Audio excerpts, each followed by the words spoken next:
The October 26, 2009 meeting of Planning and Economic Development Committee will now come to order. Will the clerk please call the roll? Mr. Esposito? Here. Mr. Gomina is excused. Mr. Hanna? Here. Mr. McCann? Here. Chairman Tucciarello? Here. Is there anyone present who is signed up to speak? No? There's no one signed up for public forum. Okay. We have you. We will now have a presentation by the Executive Director of the Rochester Museum and Science Center. Welcome, Kate Bennett. Thank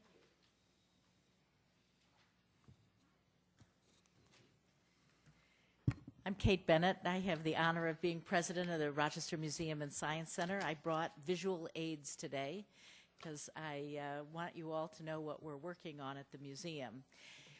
First of all, we deeply appreciate the county's long-standing support. Since 1968, the county has been an extraordinary support to the Rochester Museum and Science Center. In 1968, 2/3 of our funding came from Monroe County. Today, less than 1/5 of our funding comes from Monroe County, and it's partly because our budget has grown, and it's partly because your funding has shrunk. Nonetheless, we appreciate it deeply and couldn't do what we do without your support. We turn 100 years old in 2012. So 3 more years, and we'll be holding a celebration. And one of the things we'll be doing as we reflect back and look forward is to really think about what kind of contribution we're making to this community. We've recreated our first floor exhibitions. You've been there, you've seen the mastodons and the glaciers.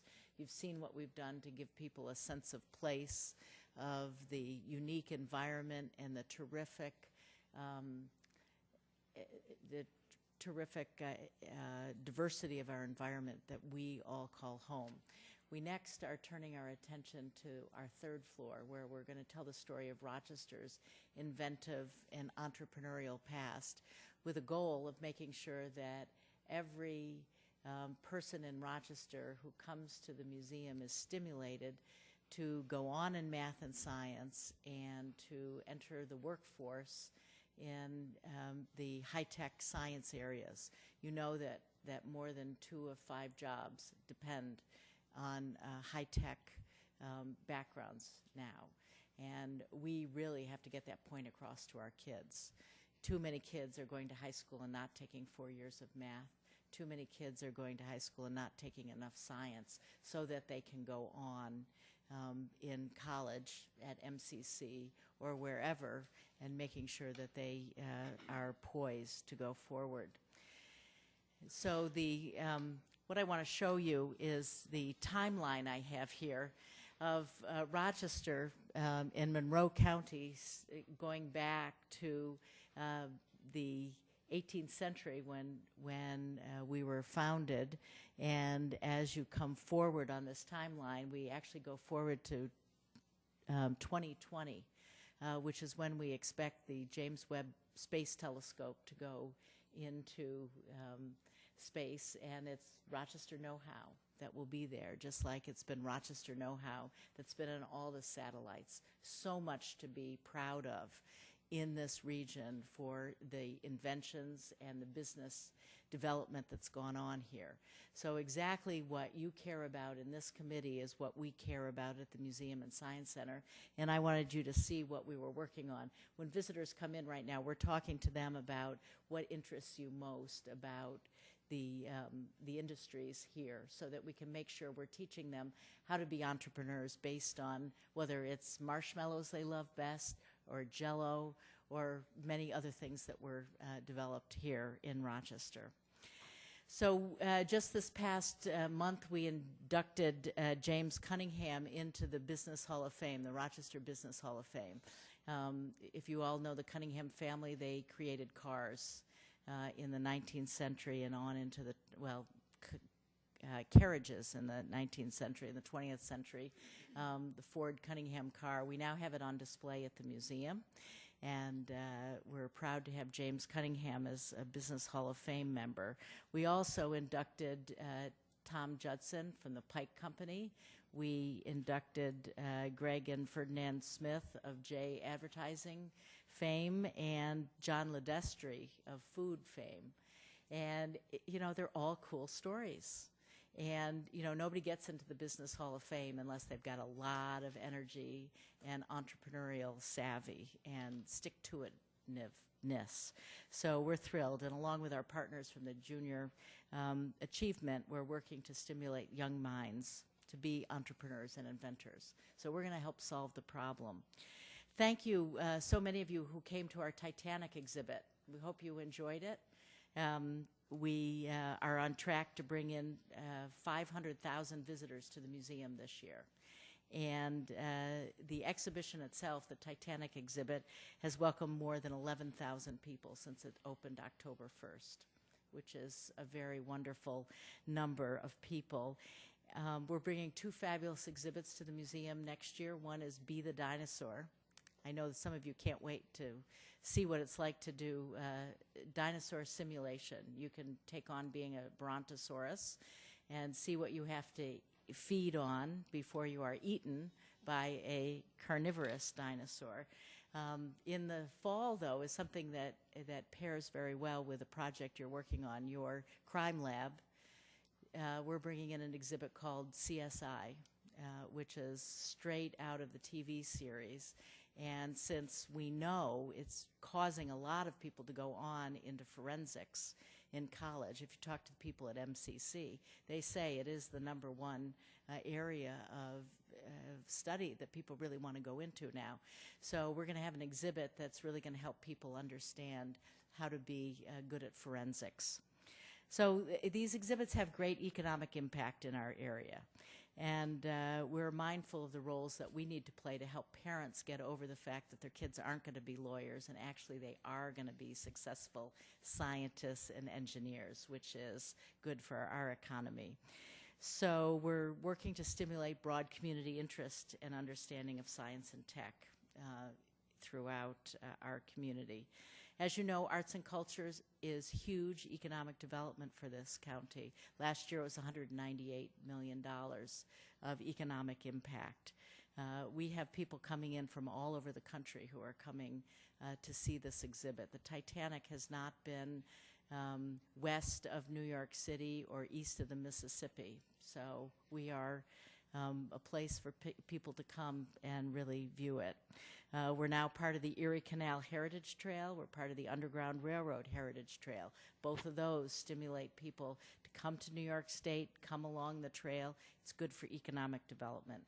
Finally, the Water Education Collaborative is at the Museum and Science Center. It's a terrific organization that is working on making sure people keep our water clean and that we're not sending too much water down the drain. So your support helps us do what we need to do. If there are things you want us to do, let us know. We're here for you, and we are so thankful for your support. Thank you. Thank you, Director Bennett. The Rochester Museum and Science Center is a jewel of our community and definitely attracts people from far and wide. And thank you for all that you do, and thank your staff for us also.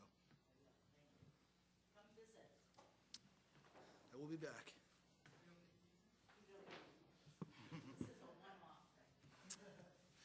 The next item on the agenda is the approval of minutes.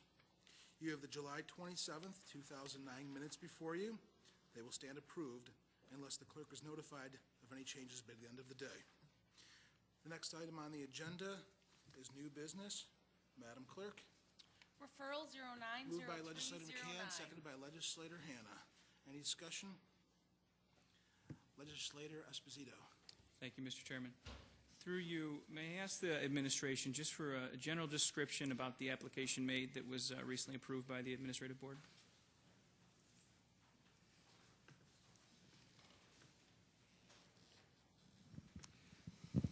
Through the chair, this is for Pictometry, and we're looking at an We're looking at an expansion of their existing zone. They were a 2006 regionally significant project with emerging technology. They were required to create 20 jobs and invest $10 million, and now they're expanding further at the park that they're in. Thank you. Through you, Mr. Chairman, So they're expanding their footprint on the current site, which is currently in the Empire Zone, and that expansion is going to be changed through this legislation to also be included in the Empire Zone. Through the chair, that is correct. Thank you. I note through you, Mr. Chairman, that this is the second month in a row we're changing the Empire Zones, and I realize that it's a tool at your disposal.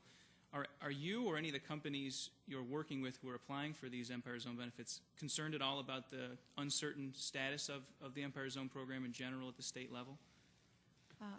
Through the chair, as long as it doesn't hurt the existing companies that are in it, I think any modifications, if well thought out, will be helpful to the business community. Okay, and that may very well be. Is there any concern about losing the benefits that they are promised and then not being able to live up to the expectations that we're placing in them through this legislation? Through the chair, that is a concern of the businesses and the economic developers. Okay. I guess through you, Mr. Chairman, if I may continue, what I'm asking is, would Pictometry be expanding in this nature were it not for the Empire Zone program? I know they're an incredibly successful company, one we're all probably very proud of. They're one of the few success stories we've heard about in recent years. I'm sort of trying to get a sense for how vital being part of the Empire Zone is to their business plan, just for my own edification. Through the chair, it was critical to them for their expansion here in Monroe County. The benefits that they'll reap as a result of the tax credits were critical to their deciding to expand here.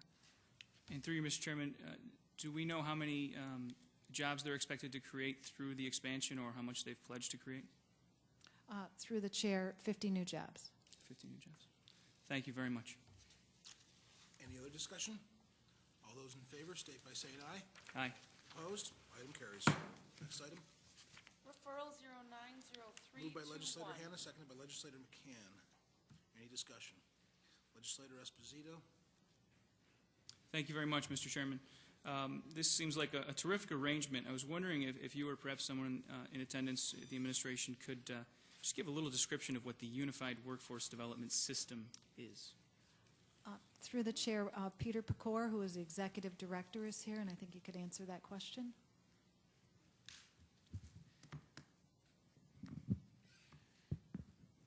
Thank you. It's been a long time since I've been in this room, and I appreciate the opportunity to be here. Your specific question, Legislator? Thank you. Through you, Mr. Chairman, just a brief description of specifically what the Unified Workforce Development System is. Well, the Rochester Works is the employment and training system created as a result of the Workforce Investment Act in 1998 and became effective here in the year 2000. We're a not-for-profit organization that we act as a fiscal agent and operate the career centers here in Rochester. Rochester Works, there are 3 centers. The Waring Road office, which is operated by the Department of Labor, Goodman Street office, which is operated by the Rochester Works staff, and also we have an expanded operation at the Department of Social Services. And through that, we have what we call fully integrated functionally aligned staff. So when a customer walks into those offices, they're receiving the same level of service. They may be dealing with a Department of Labor employee, they may be dealing with a Department of Social Service employee, they may be dealing with Rochester Works employee, and they're receiving the same level of service, which is really designed to connect 18 federally funded programs, employment and training programs in Monroe County. And we're here really to provide services, information, resources to job seekers and also to employers, hopefully to stimulate the economy and to be prepared for prepare the workforce for the future. Thank you. That's terrific. And through you, Mr. Chairman, so the system itself is the cooperation among those offices and the work they do. It's not any particular type of computer program or something of that nature. No, it's not. We work through the chair. Should I have to say that through the chair? Basically, we are monitored under standards that are established by U.S. Department of Labor and monitored specifically by New York State Department of Labor. So all the systems and programs we have are really prescribed by U.S. DOL. Great. Through you, Mr. Chairman, if I may continue, the agreement we're being asked to enter into with this legislation, is this just a continuation of what's been in place for the last 10 years? Yes, it is. Okay, and so basically the arrangement's expiring. It was a 10-year deal, I guess, and now we're being asked to extend it for another 5, potentially 10 years. Is that correct? Yes. Great. Please make all the comments through the chair, please. No problem. Through the chair. And Mr. Chairman, the referral mentions that the county remains the grant recipient for funds. Do we have an estimation through you to the administration about how much the county receives in grants that go towards this system for workforce investment? Through the chair, the budget for the workforce investment system, what I would say the normal budget is between $8 to $10 million a year. We have been involved in what's called the WIRED grant, which is the Workforce Innovation and Regional Economic Development. That was a 3-year grant for $15 million. It is now sunsetting in January. That did provide us with an additional $4 million, approximately $4 million a year. Through the stimulus program, which was signed in February, we received an additional almost $5 million. So our budget for the fiscal year was about $16 million, but of that $16 million through the chair, the normal budget is between $8 to $10 million. Thank you very much, Mr. Chairman. Thank you, Mr. Pecor. Any other discussion? All those in favor state by saying aye. Aye. Any opposed? Item carries. Next item on the agenda. Referral 090345. Moved by Legislator McCann, seconded by Legislator Hannah. Discussion? Legislator Esposito. Thank you, Mr. Chairman. May I ask why this is being submitted as a memorandum of importance?